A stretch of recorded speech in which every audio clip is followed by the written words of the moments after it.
This is Optimal Health Daily, episode 1703. 11 ways to biohack a hotel room, stay healthy when you travel, and keep globetrotting from slowly killing you. Part 2, by Ben Greenfield of bengreenfieldfitness.com. And I'm Dr. Neil, your very own personal narrator. Hey there, happy Sunday, and welcome back to Optimal Health Daily, where I simply read to you from the best health and fitness blogs, always with permission from the sites, and always with a bit of my commentary at the end. Now, as I said yesterday, this topic really hits home with me. Whenever I travel, it seems when I return home sick. It could be a cold, the flu, or something worse. Somehow I always return home sick. So I really appreciate Ben's advice, and I'm definitely going to start using much of this advice the next time I travel. Now, like I mentioned, today's post is part 2 from yesterday. So if you're new here or skipping around, I'd recommend listening to yesterday's episode first. That's episode 1702. But if you're all caught up, let's hear more of Ben's advice as we continue optimizing your life. 11 ways to biohack a hotel room, stay healthy when you travel, and keep globetrotting from slowly killing you. Part 2, by Ben Greenfield of bengreenfieldfitness.com. Tip 5. Unplug everything behind the bed. Yes, I know I'm sounding like a broken record, but take a glance behind the bed. If the router is indeed located in your room and not behind the TV, that's where you'll find the Wi-Fi router that you can unplug. Behind the bed is also where you can unplug the phone and other fancy electrical items the hotel may have furnished you with. Don't get me wrong, the hotel staff are not villains out to ruin your health, but rather just innocent bystanders who don't know that you actually would prefer to keep the electrical gradient of your cell membranes naturally charged. Thank you very much. If you're interested in electrical gradients and how they may affect your body, read the book The Body Electric to understand what I mean. Tip 6. Bring a converter. So, if you have indeed unplugged the Wi-Fi router, you of course won't have access to internet unless you decide to tether to your phone. To address this issue, I'll often only unplug the router at night, not during the day when I'm working. But if your hotel room actually has an Ethernet cable port that allows you to connect Ethernet to your computer via a FireWire to Ethernet converter, you can often forego use of a wireless signal altogether. Most of the time, the hotel front desk has a complimentary Ethernet cable they'll loan you for the duration of your stay, or you can keep one in your luggage. Tip 7. Lower the room temperature. Plenty of research has shown that deep sleep, sleep quality, sleep latency, or how long it takes you to fall asleep, and sleep duration can be improved if your body temperature is lower while sleeping. The sweet spot for temperature, based on feedback from some of the sleep experts I've interviewed, is about 63 to 68 degrees Fahrenheit. So, as soon as you walk into your hotel room, dial down the temperature and put the fan on high. Warning: fans churn out a lot of mold, fungus, and other germs that can be in hotel room vents. So, if your travel budget permits, it's well worth it to travel with a mini air purifier you can place on your bedside table or nightstand. Tip 8.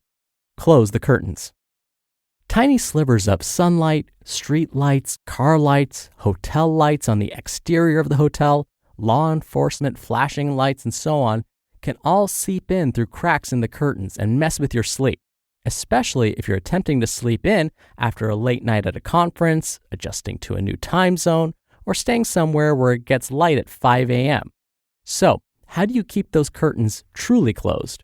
Grab a hanger from the hotel room closet, slap it between the curtains, and voila, darkness. Tip 9. Block your eyes. From harsh LED and fluorescent lighting to hotel hall lights to screen lights to airport lights to traffic lights to the glare from your computer or phone, it's very easy for your retinas to be constantly bombarded with light and for your body to be in constant summer mode when traveling, which is a far from ideal scenario for sleep and melatonin production. For this reason, a good pair of blue light blocking glasses and a full wraparound sleep mask are always present in my travel bag. Tip 10. Use relaxing scents. Compared to popping a Valium or Ambien, it's far more healthy to simply smear a bit of lavender or bergamot or rose or any other relaxing essential oil on your neck, trapezius, temples, and upper lip. I'm a fan of rollers, which allow for easy application of these oils. A blend that I highly recommend is Peace and Calm by Young Living Essential Oils, which is a sleep-inducing, calming blend of gentle, sweet ylang-ylang, orange, tangerine, patchouli, and blue tansy oils.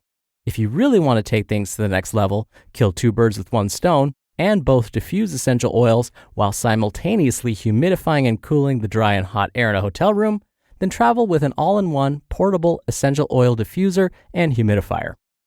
And finally, tip 11, have a go-to travel workout.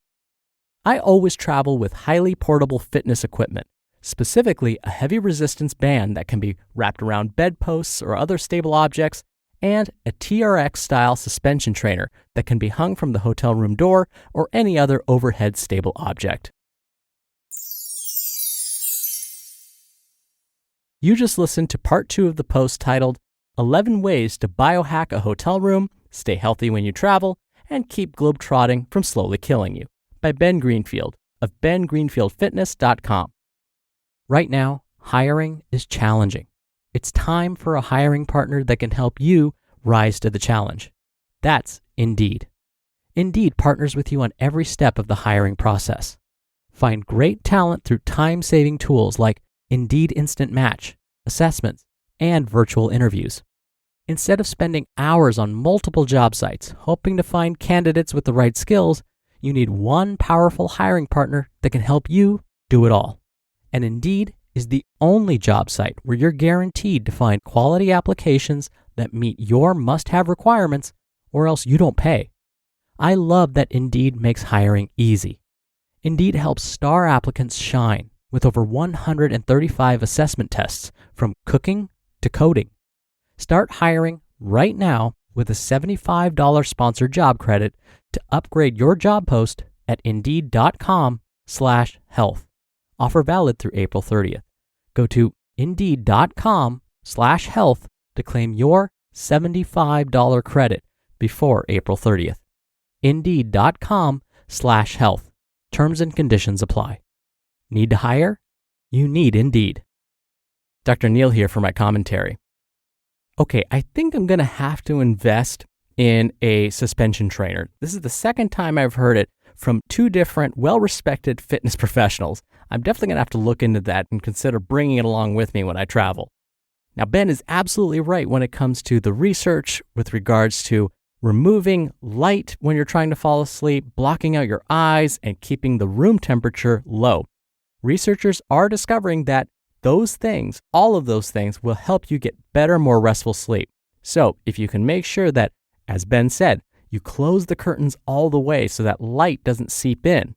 If it helps to wear an eye mask to really block out that light, that will help too. And I basically like to hibernate when I sleep when I'm at home. And sometimes I can't get the room temperature right when I'm traveling. Now, I like to keep my room at around 68 degrees Fahrenheit. Now, Ben mentioned that researchers are finding that the sweet spot for room temperature is between 63 and 68 degrees Fahrenheit. Personally, I found 68 degrees works great for me, but of course, find out what works best for you. I find that I'm not comfortable unless I've got a sheet and a blanket on top of me. I like being tucked in, and if it's not 68 degrees or even a little lower than that, then I just get too hot. And if I'm too warm, that's definitely going to negatively affect my sleep. All right, that'll do it for today. Thank you for being here. Thank you for listening every day. I hope you're having a wonderful week so far, and I'll see you here tomorrow where your optimal life awaits.